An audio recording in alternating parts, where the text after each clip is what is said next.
오늘은 종려주일입니다. 예수님께서 온 인류를 구원하시기 위해서 십자가에 지셔야만 했고, 그러기 위해서는 반드시 예루살렘에 그리고 골고다에 가셔서 유월절에 죽으셔야 했습니다. 그때에 많은 백성들이 예수님의 입성 앞에서, 나귀 타고 입성하시는 그분 앞에서 많은 그 나뭇가지와 종려나무 가지를 흔들고 바닥에 놓으면서 환호했습니다. 그리고 호산나라고 외쳤죠. 호산나라고 하는 뜻은 지금 우리를 구원하소서라는 뜻입니다. 그래서 그날을 종려주일이다 그렇게 말합니다. 이 종려주일은 왕의 입성의 날이고 열광과 축제의 날이 됐습니다. 그러나 그들의 기대에 맞춘 정치적인 왕이 아니라고 하는 사실들을 깨닫는 그 순간에 이 열광과 환호와 축제의 장소는 결국은 예수님을 십자가에 못 박는 저주의 상황으로 바뀌었습니다. 그리고 예수님께서는 결국은 십자가에 죽으셨습니다. 고난주간은 영광과 탄식, 환호와 슬픔이 섞여 있는 충격과 반전의 한 주간입니다. 그렇게 환호했던 그들인데 오히려 죽이기까지 하는 이 영광과 이 슬픔과 비극이 아주 비극이 대조적으로 함께 놓여져 있는 주간이 뭐다? 고난주간이었다고 하는 겁니다. 인간의 몸을 입으신 예수님의 눈물과 통곡과 간절함과 사무침과 처절함, 외마디 부르짖음이 있는 시간이 바로 이 고난주간이라고 하는 시간입니다. 그래서 이 고난주간을 패션 위크라고 얘기를 합니다. 그런 이유가 있죠. 이 패션이라는 단어에는 두 가지 뜻이 다 있죠. 열정이라는 뜻이 있고 또 하나는 고난이라는 뜻이 있어요. 주님께서 왜 이 고난주간에 그 길들을 걸어가셨는가? 그 고난주간을 주님은 열정을 가지고 왜 온 인류를 향한 구원이 그 속에 담겨져 있기 때문에 그 길은 고난인 동시에 열정으로 그 길을 걸어가신 길이었다. 그래서 패션 위크라고도 얘기를 합니다. 그러면 누가 예수님을 못 박았을까요? 이 한 주간의 삶 속에서 왜 주님께서 그 길들을 걸어가셨는지, 그 길들을 시간을 따라서 쭉 가다 보면 하나의 결론으로 남게 되는데, 그게 무엇인가? 주님을 죽인 것은 그들이 아니라 내가 죽인 것이구나라고 하는 것을 발견하게 되지요. 예수님께서 이스라엘을 정치적으로 구원할 왕으로 기대한 이스라엘 백성들처럼 그 실망이 그를 죽였지만, 그러나 예수님은 마땅히 가셔야 할 그 길을 가신 거죠. 오늘 우리의 삶 속에서 예수님을 내 인생에서 축복과 성공 그리고 놀라운 의미 있는 것들로만 주님을 우리가 받아들인다면 여전히 주님은 우리 인생 속에서 끊임없이 죽임을 당하셔야만 하는 그 고난의 길을 걸어갈 수 있다고 하는 거죠. 그런 의미에서 고난주간은 우리로 하여금 많은 것들을 생각하게 합니다. 주님이 고난의 길을 걸어가신 것은 나 때문이었구나. 그것을 깨닫는 순간에 이 고난의 한 주간은요, 의미 있는 시간이 됩니다. 오늘 주일 예배부터 해서 이 고난주간 동안 새벽 예배 통하여서 7가지의 말씀을 함께 나눌 터인데, 좀 울리는 것 같아요. 저는 조금 울리는데 조금만 좀 소리를 낮춰주시면 좋을 것 같습니다. 이 마가복음 15장에 보면 예수님께서 이 고난주간 금요일에 오전 9시에 십자가에 달리시고요, 12시쯤 되자 모든 하늘이 컴컴하게 바뀌게 되어지고 오후 3시에 운명하십니다. 예수님은 6시간 동안의 처절한 그 자기와의 싸움을 하시면서 그 가운데서 7가지의 말씀을 전해주시죠. 이 복음서 하나에 다 통일되어 있지 않지만 복음서를 종합해 보면 이렇게 되어 있어요. 첫 번째 말씀이 아버지여 저들을 사하여 주옵소서, 저들이 하는 것을 알지 못함이니이다. 그리고 두 번째, 오늘 내가 나와 함께 낙원에 있으리다. 세 번째, 여자여 보소서 아들이니이다. 네 번째, 엘리 엘리 라마 사박다니. 다섯 번째, 내가 목마르다. 여섯 번째, 다 이루었다. 그리고 마지막 일곱 번째 말씀이 아버지 내 영혼을 아버지 손에 맡기나이다. 이렇게 일곱 가지 말씀을 하시고 운명하십니다. 가상치료는요, 예수님께서 십자가에서 이 마지막 이 목숨을 끝나시기 전에 남기신 마지막 유언의 말씀입니다. 사람들이 이 땅을 떠나면서 가장 필요하고 중요한 말이 있다면 바로 그때 유언의 말이 아닐까라고 생각합니다. 그래서 마지막 숨을 몰아쉬면서 아내에게 혹은 남편에게 자녀에게 사랑하는 이들에게 유언을 남기지요. 예수님도 똑같은 뜻이었어요. 마지막 온신의 힘을 다해서 일곱 가지의 말씀을 하셨는데 이 말씀 속에서는 우리 인생을 향한 그리고 삶에 있어서 가장 중요한 가치가 무엇인지를 우리에게 보여주신 내용이 그 속에 다 담겨져 있다고 하는 겁니다. 첫 번째 말씀입니다.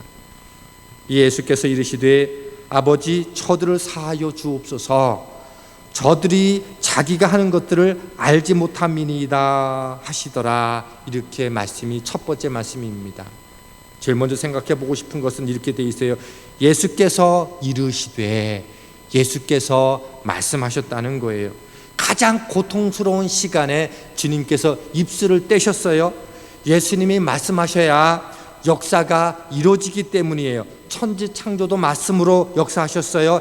예수님께서 어떤 말씀이 나오시든지 그 말씀은 진리가 돼요. 예수님이 십자가에서 비명을 지르기도 버거운 상태에서 말씀하신 거예요. 자신을 찌르는 수많은 사람들을 향해서 저주의 말씀을 하기 위해서 입술을 여신 게 아니고요, 나를 살려달라고 애원하기 위해서 입술을 떼신 게 아니에요. 제발 너무 고통스러우니까 잠시만 나를 내려줬으면 좋겠다, 그 말씀을 하시기 위함도 아니었어요. 나는 죄가 없이 의로운 사람이니 억울하다며 그 말씀을 하소연하기 위해서 입술을 여신 것이 아니었어요. 예수님이 입을 떼신 이유는 뭐다? 저들을 향해서 용서의 선언을 하기 위함이었어요. 우리 입에서는 얼마나 많은 저주와 악독의 말이 나오는지 모릅니다. 기회 있으면 내가 제어하지 못하면 나도 모르게 흉을 보게 되고 남의 잘못을 지적하고 정죄하는 말을 쏟아낼 때가 너무도 많습니다. 원통함을 호소하고 자기 자랑하기 바쁘고 작은 것도 크게 떠벌리고 자기 업적을 대단한 것처럼 자랑하는 게 오늘 우리의 모습인데, 오늘 주님은 가장 절박한 상황 속에서 우리를 용서하시기 위해서 입을 떼셨다고 하는 겁니다. 곧 오늘 우리가 살아가면서 우리의 입에서 가장 위대한 말이 있다면 무엇인가? 바로 주님이 가르쳐 주셨던 것처럼 용서의 말이라고 하는 거예요. 내가 용서합니다. 이 한 주간에, 저는 고난 주간에 우리가 적어도 이것 하나 우리의 입술 속에서 제일 먼저 떼고 싶어하는 말들이 바로 용서의 말이 되기를 주님의 이름으로 부탁을 드립니다. 오늘 입술을 떼셨어요. 그리고 맨 먼저 터져 나왔던 말이 뭐인가 하면 아버지요 라고 하는 말입니다. 첫 마디가 아버지였어요. 그 속에 이 예수님의 심정인 깊숙한 곳에 있는 그 울림들이 다 포함되어 있는 말 아닐까요? 아버지라고 부르는 그 순간에 아픔과 순종과 고통을 알고 계시는 그 하나님을 바라보고 있다라고 하는 표현이 그 속에 담겨져 있는 거예요. 그죠? 아버지. 그러면 그 말 속에 어떤 뜻을 담고 있는 걸까요? 아버지, 지금 제가 이 땅에 온 이유를 아버지의 뜻을 행하고 있는 것 아시지요? 내가 이 땅에 온 이유처럼 부끄럽지 않게 살았고요, 지금 마지막 사명을 감당하고자 제가 이 십자가에 달려 있어요. 아버지, 그거를 말하고 싶었던 것 아닐까요? 저는 고난주간에 오늘 우리가 담대하게 그 아버지를 부를 수 있으면 좋겠어요.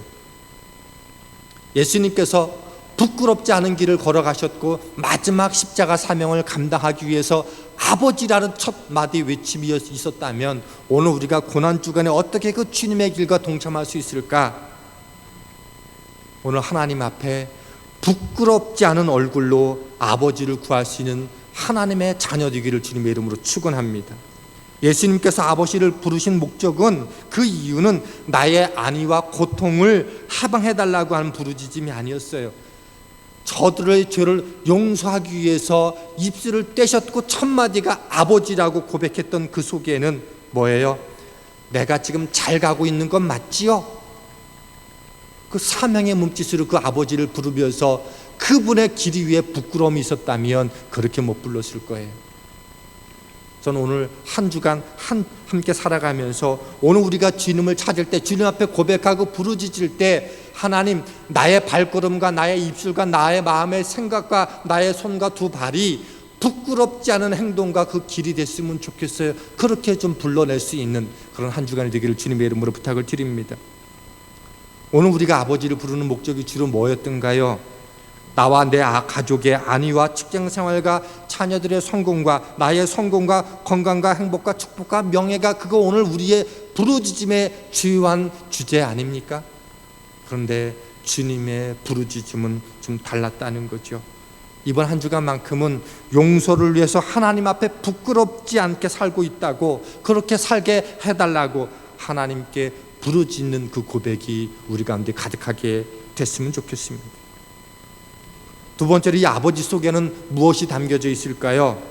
아버지라고 하는 부름 속에서 뭐예요? 하나님의 아버지면 나는 누구라는 거예요? 하나님의 아들이라고 하는 거죠. 천지를 창조하신 그 하나님, 전능하신 분, 완전하고 모든 능력을 가지고 계신 그 하나님의 아들이라고 하는 고백이 그 속에 담겨져 있는 거죠. 사람의 아들은요, 사람이에요. 그죠? 그러면 하나님의 아들은 뭐예요? 하나님인 거예요. 오늘 이 고백 속에, 부름 속에는 뭐가 담겨져 있는 거예요? 내가 동시에 이 십자가 밑에 있는 모든 사람들 향해서 아버지라고 부르는 순간에 곧 내가 누구다? 하나님인 동시에 그분은 내가 그분의 아들이라고 하는 놀라운 선언을 그 속에 함께 하고 있는 거라는 거죠. 그런데 오늘 그분이 십자가에 달리셨어요. 그러니 우리가 깨달을 게 뭐예요? 오늘 이 십자가에 달리신 그분은 누구다? 인간이 죽인 그 십자가에 달려져 있는 게 아니라 하나님이 달려져 계신 거라는 거예요. 하나님의 아들이 그 십자가에 달려 죽으시는 거라는 거예요. 왜요? 모든 인간은 죄를 지었고 스스로 이 죄를 해결할 수 없음을 아셨기 때문에 이 땅에 온 인류를 위해서 오셨던 그분이 오늘 온 인류를 대신해서 십자가를 지고 계시다라고 하는 것을 지금 온 천하에, 십자가 상에 있는 이 주변에 있는 모든 사람들에게 선포하고 있는 행위이자 오늘 아버지 하나님께 그렇게 드리고 있는 고백이라고 하는 겁니다. 인간이 하나님이 될 수는 없지만 전능하신 분이기 때문에 하나님이 인간이 되어주셔서 오늘 피조세계에 오셔서 우리를 구원하기 위해서 오늘 하나님이신 동시에 하나님의 아들인 그분이 십자가에 매달렸다라고 하는 고백이요, 아버지라는 선언 속에 담겨져 있는 거예요.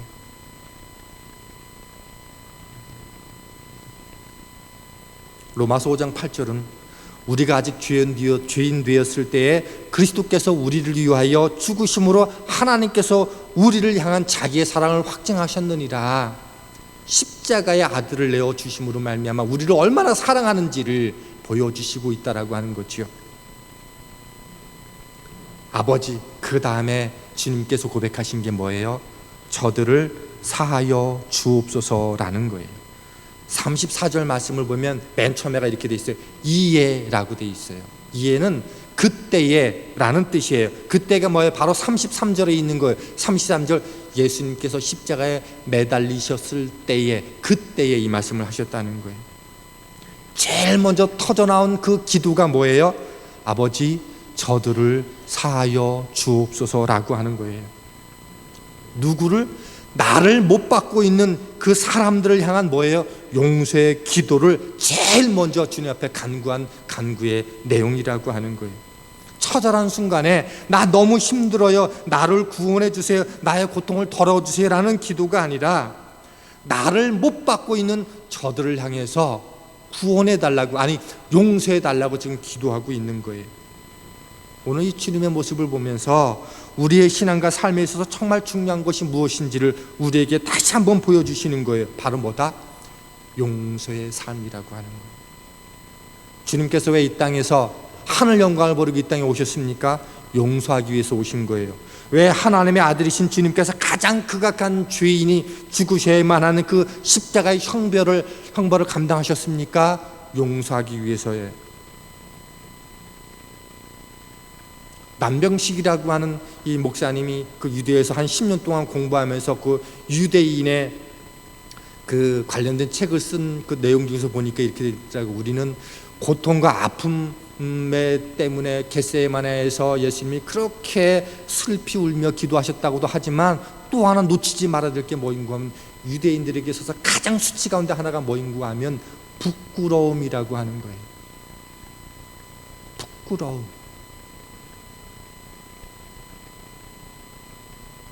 십자가가 가장 수치스러운 그 사람이 죽어야 되는 그 장소, 거기에 옷 한 올라기도 남기지 않고 십자가에 매달리셔야만 했었던 그 주님, 사람이기 때문에 그 수치까지도 다 담당하셔야만 했었을 그 고난이 그분에게 있었다는 거예요. 왜요? 우리를 사해 주시기 위함이라고 하는 거죠. 용서가 이렇게 너무도 중요했기 때문에, 왜? 그 용서가 있어야지만 우리가 구원을 얻으니까. 그래서 십자가상에서 제일 먼저 고백한 그 고백이 뭐다? 저들을 사하여 주옵소서라고 하는 거예요.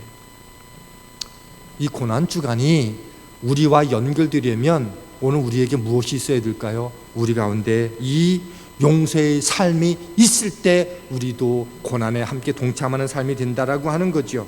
단지 이 사순절 고난주간은 금식하며 절제하며 무엇인가를 안 하는 것보다 더 중요한 게 뭐다?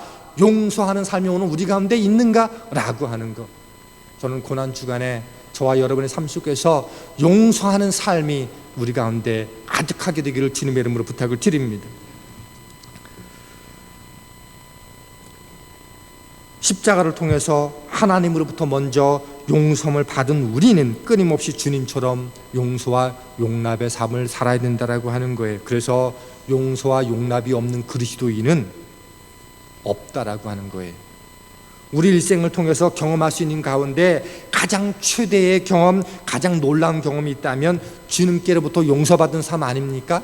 내가 죽어야 되는데 그분이 대신 죽어서 나의 모든 죄를 용서해 주셨다고 하는 것만큼 가장 위대한 사건은 없으니까. 그리고 우리에게 말씀하시는 거죠.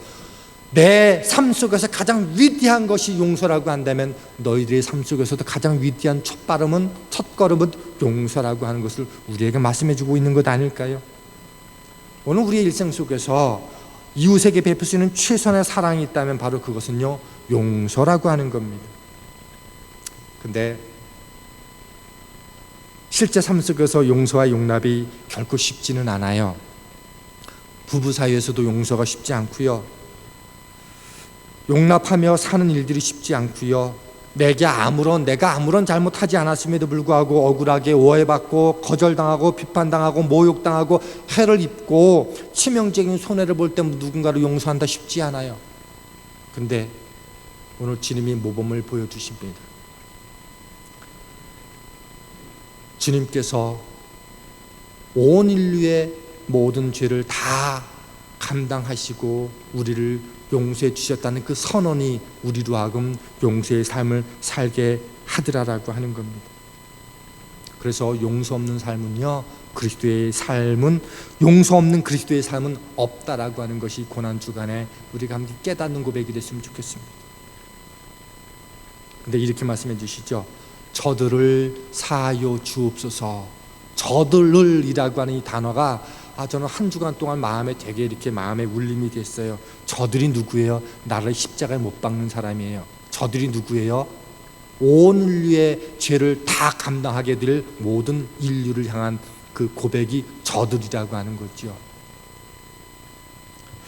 예수님이 십자가에 달리시면서 오직 관심이 누구에게 있었구나? 저들에게 있었다는 거예요. 우리에게 있었다는 거예요. 골고다 언덕에서 여인을 향해서 나를 위해 울지 말고 너희 자녀를 위해서 울라라고 말씀하신 이유도 거기에 있어요. 온 인류를 향한 관심이 십자가 그 자리에서도 있으셨다라고 하는 거예요. 주님의 방향은 늘 어디에 있더라? 죄인들에게 놓여져 있더라는 거예요. 예수님은 죄인을 위해서 오셨고 그 길들을 걸어가셨어요. 스스로 구원받을 수 없는 사람들을 위해서 주님이 십자가에 달리셨어요. 그런데 저들을 사하여 주시옵소서라는 고백 속에 뭐가 있는 거예요? 죄인인데 죄인으로 보고 있지 않고 사랑의 대상으로 보고 있으시더라고 하는 거지요. 언제나 주님의 관심은 우리였다라고 하는 것, 나였다라고 하는 게 그 속에 담겨져 있는 말이라고 하는 거죠. 우리는요, 세상에 관심이 많아요. 예수님의 십자가는요, 우리를 존귀케 했어요. 죄인을 의인으로 만들었죠. 약한 자를 강하게 만들었죠. 미천한 자를 존귀하게 만들었죠. 옛사람을 새사람으로 변화시켰어요. 왜? 저들을 사하여 주시옵소서. 온통 관심이 우리에게 있었던 까닭에 그를 고백하는 자마다 이런 놀란 존재로 우리를 바꿔주셨다고 하는 거예요. 그러니 저들은 누구예요? 우리예요. 그래서 저는 이 말씀을 읽을 때마다 이렇게 읽어야 된다고 생각해요. 저들을 사하여 주옵소서라고 읽을 때마다 그 이름에 우리 이름을 넣어서 한번 읽어보면 어떨까? 아버지, 성욱이를 사하여 주옵소서. 주님이 그렇게 부르셨다는 거죠. 예수님을 십자가에 못 박은 그들, 나를 그곳에 넣어서 불러보면 주님의 고백은요, 다른 고백이 되지 않은 거예요. 그런데 더 놀라운 게 뭐인가 하면 그 다음 말인 거죠. 저들이 하는 것을 알지 못하나이다.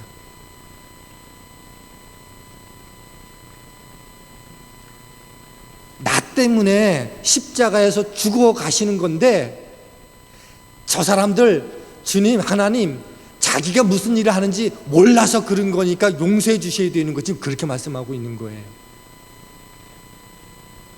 십자가에서 죽으시면서 지금도 온 인류를 위해서 지금 대신 대변해 주고 계시는 거예요. 변명해 주시고 몰라서 그런 거예요. 근데 변명 같지만 사실 우리 정말 몰랐어요. 그죠? 돌이켜보면 인생이 무엇인지도 모르고 살았고요, 죄인인지도 모른지도 살았고요. 그 흔적도 우리에게 다 있지 않아요? 하지 말아야 될 것을 했고, 정말 중요한 것은 해야 할 것을 하지 않는 것도 죄고, 해야 할 것이 무엇인지도 모르는 것도 죄인 줄 모르고 우리는 그렇게 살았잖아요. 근데 주님이 하나님 앞에서 변명해 주시는, 아버지, 몰라서 그렇게 했던 거예요. 그러니 용서해 주셔야 되는 거 아시죠? 그렇게 고백하고 있더라는 거예요. 저는 가상칠언의 첫 번째 말씀을 묵상하면서 준비하면서 우리에게 몇 가지 도전을 주고 있다는 생각을 했어요. 첫 번째, 죄사함은 용서로부터 시작된 거였구나 라는 거예요. 나는 이미 저희를 용서했다는 의미가 그 속에 담겨져 있는 거 아니에요? 아버지, 저들을 사하여 주옵소서. 저들이 하는 일을 알지 못하기 때문입니다. 저들을 사하여 주소서라고 하는 그 속에 뭐가 담겨 있는 거예요? 나는 이미 십자가에 못 박혀 있지만 나는 이미 저들을 용서했어요. 하나님, 아버지. 그러니 이제 남은 마지막은 아버지만 용서해 주시면 되는 거예요. 내가 그 아버지가 마지막으로 용서의 그 화살을 날려보내 주셔야지만 내가 십자가에 죽은 것이 유효한 것이 되기 때문에 주님 아시죠? 용서해 주셔야 돼요. 이렇게 고백하고 있는 거예요. 죄사함은요, 이미 십자가에서 용서해 주신 사건으로 펼쳐지고 있고 하나님 앞에 마지막 간구를 하는 거예요. 나는 이미 용서했어요. 아버지, 나를 공격하는 저들이 죄를 나는 이미 용서했으니 이제는 아버지가 용서해 주시면 돼요. 저희의 죄를 용서해 주세요. 아버지가 사해 주시지 않으면 내가 십자가 지는 의미가 없어지는 거잖아요. 그렇게 고백하고 있는 거예요. 그리고 용서의 본을 보여주셨어요. 용서의 본이 뭐예요? 용서는 내가 선언하는 건데 상대방의 태도와 상대방의 행동과 상관없이 내 편에서 그냥 용서해 주는 거예요. 상대방 회개했기 때문에 용서해 주는 게 아니라 내가 아직 주님을 몰랐을 때 이미 주님을 용서해 주셨어요. 내가 아직 회개하기 전에 이미 주님을 십자가에서 용서해 주셨어요. 용서는요, 저 사람이 나한테 잘못했으니까 나한테 잘못했다 미안하다라고 말할 때 내가 용서해 주는 게 아니라 그것과 상관없이 내가 용서해 주는 사건이었다라고 하는 거예요. 그게 예수님께서 십자가에 보여주신 용서의 본이었다고 하는 거예요. 언제? 지금. 아직 십자가에서 죽기 전에 죽으신 후에 용서해 주신 게 아니라 죽으시는 바로 그 순간에 바로 지금 용서해 주셨다는 거예요. 여러분, 한 주간 동안에 용서 못했던 사람 내일쯤 한번 좀 고민해보고 기도해보고 내 마음의 준비되면 한번 용서하지 뭐. 권사님 그러시는 게 아니에요, 그죠? 지금 용서해야 된다는 거예요. 지금.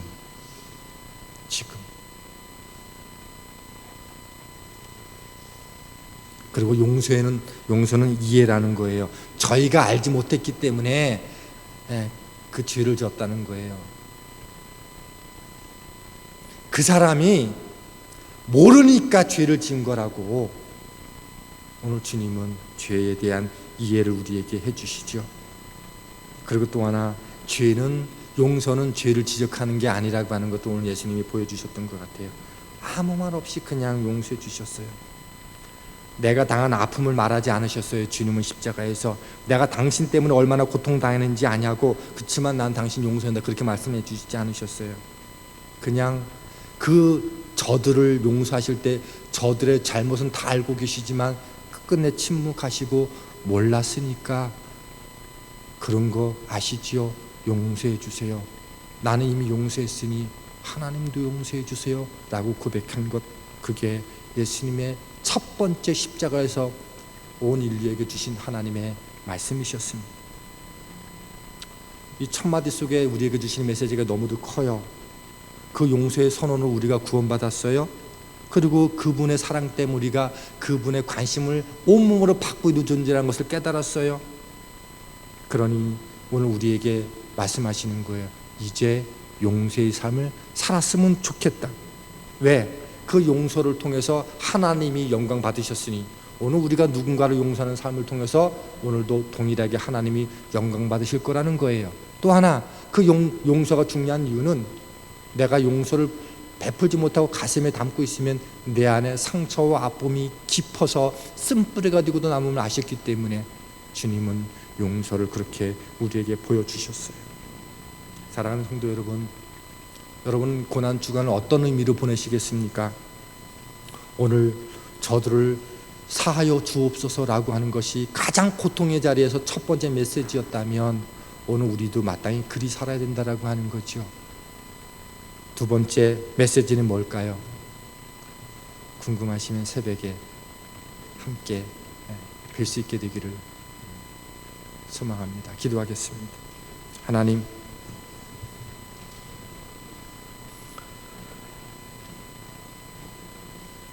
고난주간이 우리의 고난이 되기를 원합니다. 고난 없이 영광이 없다면 이번 한 주간 동안만이라도 7가지 말씀을 하나하나 묵상하고 고민하면서 우리의 믿음을 달려갈 수 있는 귀한 하나님의 가족들 되게 하여 주시고, 주님이 나를 다 용서해 주셨는데 아직도 내가 용서하지 못함 때문에 내 안에 아픔이 있다면 이번 고난주간을 통해서 용서가 선언이 될 수 있는 귀한 역사가 우리 가운데도 넘치게 하여 주시옵소서. 예수님의 이름으로 감사하며 기도하였습니다. 아멘.